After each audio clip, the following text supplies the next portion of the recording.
Hello, I'm Anna Podorolskaya, PhD in Linguistics and Intercultural Communication Specialist. Today I'm going to talk about the challenges that 2020 brought to the system of education and the way teachers and professors at university level can help the students to overcome the current situation and help navigate in this changing world. I'm going to talk about learning styles and cycles of learning, about memorizing techniques, and of course I'm going to say how much we all miss communication and personal communication right now. Дорогие наши зрители, участники конференции Lomonosov 2020, мы продолжаем наш научно-популярный лекторий в рамках Международного молодежного научного форума Lomonosov 2020. И сегодня мы поговорим с нашим лектором о том, какие новые задачи и вызовы перед всеми нами поставил этот непростой 2020 год, в частности, какие задачи для преподавателей вузов этот 2020 год поставил в целом перед системой образования, перед студентами. Сегодня у нас в гостях лектор Анна Подорольская, кандидат филологических наук, старший преподаватель факультета иностранных языков и регионоведения МГУ. И сегодня Анна в своей лекции на английском языке осветит такие вопросы, как каковы стили обучения, о том, как понимают и осваивают информацию разные типы личности, о методиках запоминания и о всем том, что связано с пониманием, с обучением и почему нам всем не хватает личного общения. Очень не хватает. Okay, so from this point I'll switch to English. And I'm very happy to be here and to participate in this event. My name is Anna Podorolskaya, and I represent the Faculty of Foreign Languages and Area Studies, Moscow State University. And so as the presenter said, I'm going to speak about the 2020 and all the challenges that it brought into the educational system and how we can try to cope with some of them or help students to cope with them being professors of Moscow State University or any university that is facing the same challenge right now. So at the beginning, on the first slide, you see the title and a quotation from Harari from his book 2001 Lessons for the 21st Century. Most important of all will be the ability to deal with change, learn new things and preserve your mental balance in unfamiliar situation. So why I want to quote this particular phrase, it's because actually no one could have expected a year ago or even less than a year ago that we would face such a challenge, such a situation, and that we would switch to online instead of familiar format that we were all used to. And this book by Harari, it received a lot of criticism, but for example, in the Times, so it's a controversial book, of course, but I would say that this phrase is some kind of a prediction. And for example, in the Times newspaper, they said that he identifies the crisis, but he provides no answer. But I think it's our responsibility to try to think of the answers now and to search for the answers all together, because we're all facing the same challenge.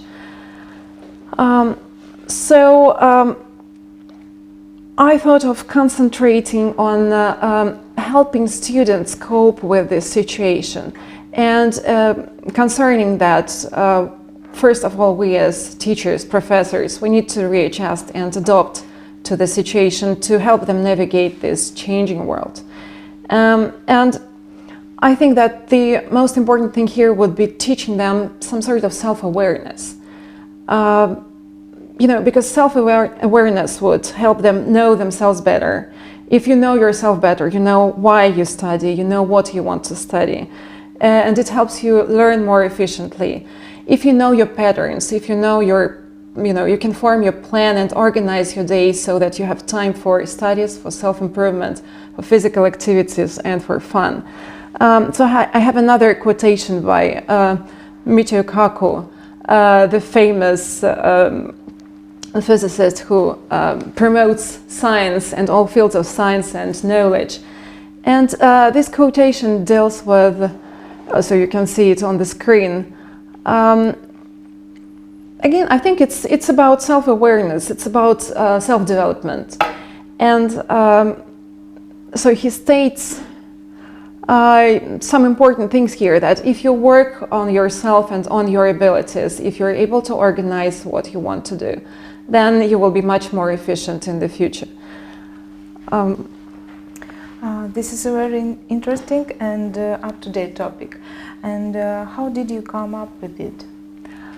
Well, it started in a very, let's say, unexpected way, because, well, sometimes I'd say it's a good idea to look around and notice things, because once I started teaching academic English, and well, luckily we're able to use some extra materials that we want and that we think that are interesting, that might be helpful to our students. And so I opened the book, and I was personally impressed by what I saw as the first chapter in it. The first chapter was dedicated to rhythm of education, and it had to show the students who were going to study academic English in order to study other subjects in English then. They had to understand the style of learning. So it's very interesting, because before you start studying something else, you need to understand yourself. And I thought that it's a very interesting topic that I would like to discover more.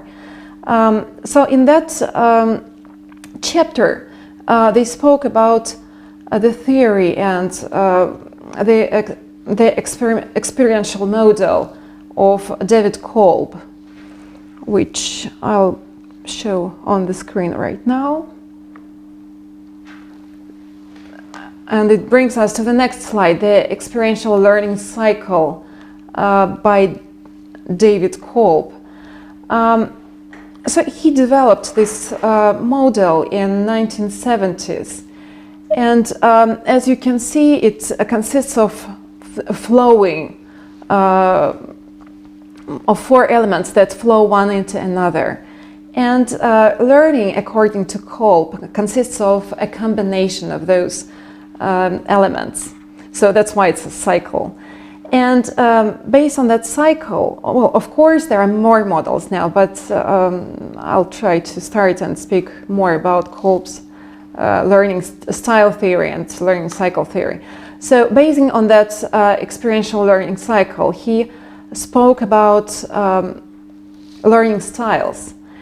And so as you can see on the right side of the slide, there are several styles that people tend to use. And can Kolb's theory be used in teaching? Oh, yes, of course. So first I'll explain slightly, briefly about well, the whole organization of this learning cycle. And then I'll tell you that, of course, it can be used in teaching. And there are even, some lessons can become composed according to that theory. So you see on the slide that there are two continuums. One is perception and the other one deals with processing. So I mean that you see that in the middle of the slide there is processing continuum and perception continuum that's vertical. According to Kolb, people tend to gravitate to one or more styles compared to, so certain people prefer different styles of experiencing the knowledge. And so this is the answer to your question, during the lesson, the teacher or the professor moves along this circle and uses all the like say answers to all of the questions, and uses all the types of perception. Then he is able to, or she is able to, work with most of the students and their perception of the world and of what Piyush is explaining. So on the next slide, you will see actually the way a lesson could be organized according to Kolb's theory. So you answer the questions like what if and why and how and what. And using this diagram, you can incorporate the four-stage circle into your lesson. And here on the next slide, there is an example of how different stages flow one into another. So let's start with first learners would discuss a feeling or a reaction to the topic being presented. So they could tie up their personal experiences to the topic that they are starting to learn. Then this would relate to feeling learning style. After that, you would move to watching learning style, to the observer stage. And here the instructor would explain the principle and the students would observe and reflect to what is being processed. Then the next stage you will move on to thinking, which is here shown as abstract conceptualization. And so the stage of thinking makes learners use what they learn to solve problems and answer the questions. And then finally, when you go to the doing learning style, and here it is called active experimentation, so meaning that you start experimenting, learners would apply what they learned. And this allows the teacher, the instructor, the professor to cover all the learning styles in one lesson. And this makes you more effective as an educator. Well, so it's an interesting theory, and of course it's nice that it can be applied like other theories that I wanted to mention. I know transactional analysis is a psychological theory. How do you use it in the classroom, for example? Personally, I'm very fond of transactional analysis, and I was lucky to study it. It's a psychoanalytic theory, and it's a method of therapy. And it deals with the ego states of a person. So you probably know this, there is a very popular diagram of a parent, then adult and child. And it means that those ego states are in each person. And when you deal with each person, you deal with those ego states within this person. So it helps you work out your communication process better.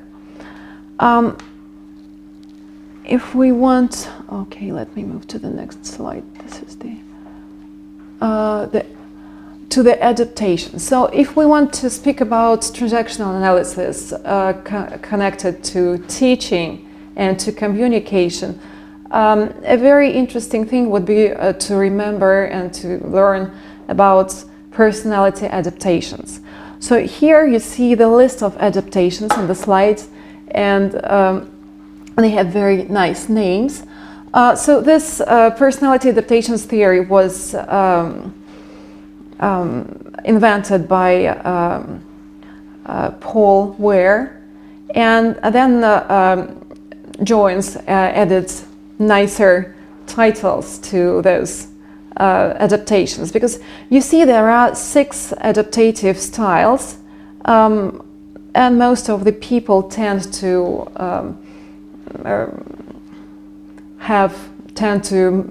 act according to some of them. It's like specifically to 1 or 2 styles. And the thing why they changed the names, so you can see in brackets there are the names that were used before, small now, but so from the mental disorders titles, they moved to a more creative titles like creative daydreamer and brilliant skeptic and charming manipulator, because these are not disorders. these are actually just the styles of communication and of perceiving the world and reacting to the world. For example, so you see this is creative daydreamer used to be schizoid, and charming manipulator is used to be called antisocial. So all the titles still exist, but in order not to sound like disorders, they were renamed. So how can you use this theory in teaching and in studying? As I told you, I'm very into teaching self-awareness. So it would be a good idea if you could give your students a test. They are all online, so you can search for the tests online, so that they would see to which type they belong, and or which type is let's say the closest to them, or two types. And according to the styles that or the adaptations that your students tend to be closer to, you can choose your communication styles the way you talk to them. So this talking part is called finding the open door. So it is a term, the open door. It is a place where the people who belong to a certain adaptation feel secure and where they are ready to talk and meet us. So, for example, if you take the responsible workaholic, so you can find this person in the table and you have a description. So how do you talk to the workaholic? The open door is thinking. So when you deal with this person, you would ask questions, logical questions that activate thinking responses. And that will build a rapport, that will build a good relationship with this person, so that you can move on to, studying, teaching, and giving information, sharing information. So if you take another type that is called enthusiastic overreactor, then feelings would be the open door. And you would talk about feelings and ask questions like, how do you feel about this or that particular topic that we're discussing right now?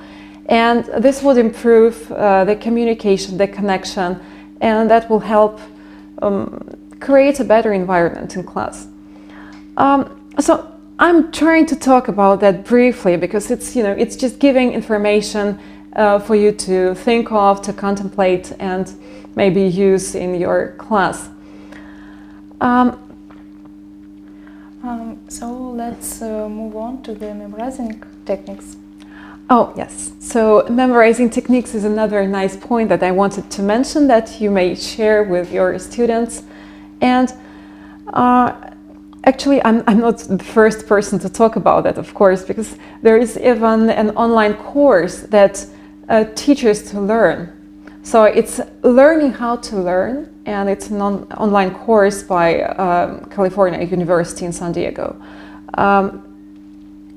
In such courses, they show you how your brain processes information. And so the better you know how your brain works, the easier it is for you to navigate in the world, to study, to combine, studying and rest. And the things that I want to talk about is, there is a nice slide here. I'm not sleeping, I'm growing some neurons. So it is the importance of rest and the importance of switching to different activities that I wanted to stress here. So, memorizing techniques. There are different techniques that you may use, but I'll give you just a couple of examples. First of all, the brain has two modes to process information. One is focused and another one is diffuse thinking. So focused, that's very easy to understand. That deals with focusing very attentively without any distractions on a particular subject or topic that you want to study. And unlike focused thinking, diffuse thinking is all about distractions. So diffuse thinking happens when you let your mind to wander freely and you make connections at random. To work in a focused mode, there is a nice technique that has a very funny title. That's Pomodoro Technique, based on this image of a tomato. That is actually a kitchen timer. So why is this technique called that way? It is because it was invented by Francesco Cirillo in the late 1980s, and he used his kitchen timer, which was in the form of a tomato, to break down his work on particular subjects into intervals. So he used traditional intervals of 25 minutes, then 3 to 5 minute breaks, and so each interval is known as a Pomodoro, like in the picture. And there are 6 steps in this original technique. So first one is decide on the task to be done. Then you set the timer. Traditionally it's set on to 25 minutes. Then you switch to, then you work on the task for 25 minutes. You're fully concentrated. You do not feel distracted. You don't look around. And then when the timer rings, you put a check mark on the piece of paper. And after that, when you have fewer than 4 check marks, you only have 3 to 5 minute breaks. When you have 4 check marks, then you have a break of 15 to 30 minutes. And well, this technique is considered to be useful and efficient, and you may try it. Maybe you're going to enjoy it and you'll find it useful in learning. But as I said, an important thing is to relax too and let your mind process information in the diffuse thinking mode. This mode is actually quite popular among among inventors and writers and creative people. So this technique deals with, so some people call it the method of Dali or the method of Edison. It's also called hypnagogia, and it deals with the state, like the transitional state between wakefulness to sleep. So there is a way of practicing it. You may sit in your chair, relaxed in a quiet place, and you will hold keys, for example, in your hand. So as soon as you fall asleep, you drop the keys and this wakes you up. But when you're in this middle stage, in this transitional stage, you have certain images, you have insights, and this can provide insights to a problem and creative thinking. So it's another technique that may be useful when you want to have a break from studying, and this can lead to an actual breakthrough. So another moment when you may use diffuse thinking happens when you go for a run, for example. And so you run, and at the same time you start thinking about the problem that's been worrying you. And this may bring you to a solution. This may be a reason this may bring you to a breakthrough. So the important thing is to alternate between those 2 techniques, and this will bring you the best result. Of course, there are many more. For example, another one can be called the mind palace. Well, I heard some of the lectures before, in the days before, and there was a speaker from the Faculty of Psychology. She spoke about walking in supermarkets and comparing different objects that you see there to the image that you have in your mind. And Mind Palace is a very similar technique. It deals with some environments, some spatial environment that you create in your mind. And when you want to remember certain objects, certain ideas, you place them into that imaginary palace. And when you want to recall the information, you walk around that palace and you find the objects there. So this deals with, some visualizations that you may use in order to remember things. And this is quite efficient, so you may try those techniques and search for more, because of course there are many more. And what about the in-person interactions? Of course. So luckily, I mean, even now we have this opportunity to make this, to turn this not into, you know, talking just into the screen, but talking person to person, which is of course very useful because you see the response. And it's something that we probably miss very much and we crave very much in this online situation.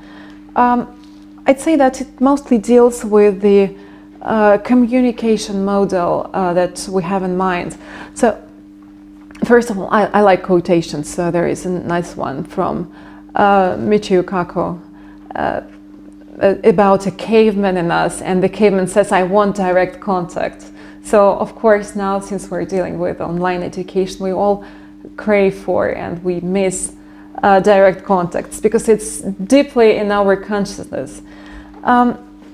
So why do we need to communicate?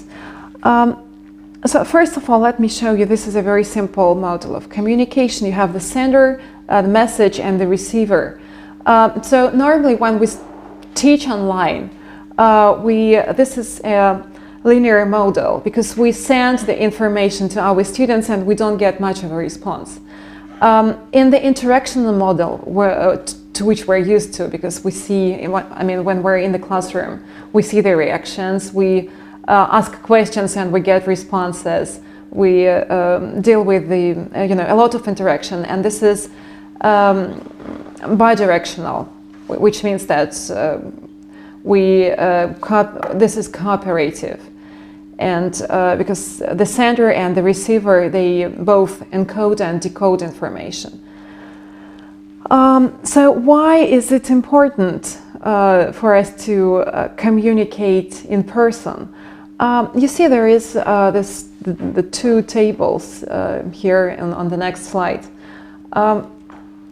They show you the results of a very famous, I'd say it's quite famous, research that was carried out by Albert Mehrabian, who is an American specialist, and his experiment showed that only 7% of communication is in words.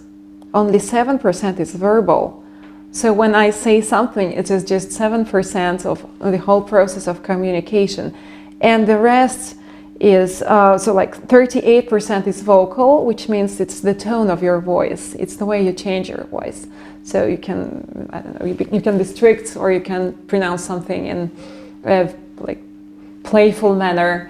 And 55% is body movements and your face, your arms, your facial expression, if you smile or if you don't smile, or and of course when we're dealing with online education, it's really hard to see the facial expressions of 20 people that you're talking to, and that's why we miss it, because we need to see this whole flow of verbal and non-verbal types of communication to see the exact picture, to understand the message. Another study shows that we have like 35% of verbal communication and 65% of non-verbal, but it's the same. We're still non-verbal communication accounts for a lot of percentage, and as you can see from the slides, the most important thing in communication is to hear what isn't being said. So it's not just listening to the words, but it is looking at the person who speaks them.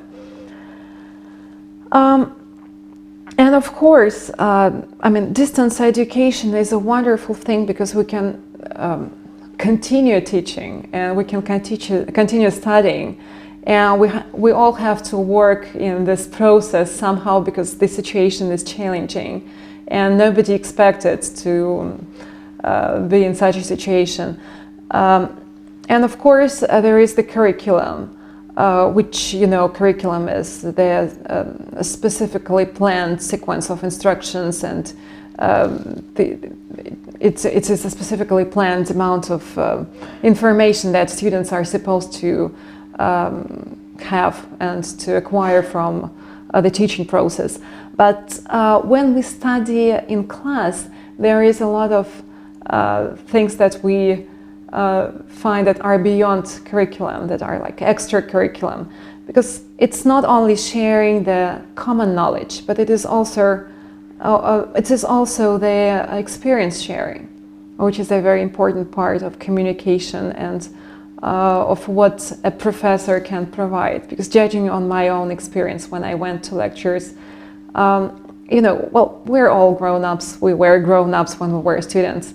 Of course, we could read, and of course, if you know, studying was only about acquiring a certain amount of information to pass the exam, that would be, you know, that could be easily done at home. But when we went to a lecture, the wonderful part was listening to this specialist in a particular sphere, to his or her life experiences. That was some way of sharing wisdom with us. And this is what probably we miss most when we have to stick to online and to the curriculum that we have to provide online. Recently I came up with a phrase: the students are deprived of the civilizing influence of the profoundly educated. And I think it's a very beautiful phrase, because of course the important thing is not only sharing the knowledge, but also sharing experience and the way you see life. Because our professors, they showed us wisdom and the perception of life, the way to analyze things. This is probably what we miss most. So, of course, we need to find balance in the situation that we're experiencing now. And this is a challenge, a good challenge in some way, because you can find more about yourselves, you can find out more about yourselves when you study your personality, the way you study, and the way you can apply this knowledge to the process of learning. And on the other hand, of course, this in-person communication, it can't be replaced by anything. And I think that non-verbal communication is important, and I really, really hope that we will switch back to, you know, personal communication in class. Okay, thank you, Anna. It was very interesting. Thank you so much. We're glad to see you in our forum. Thank you. Thank you.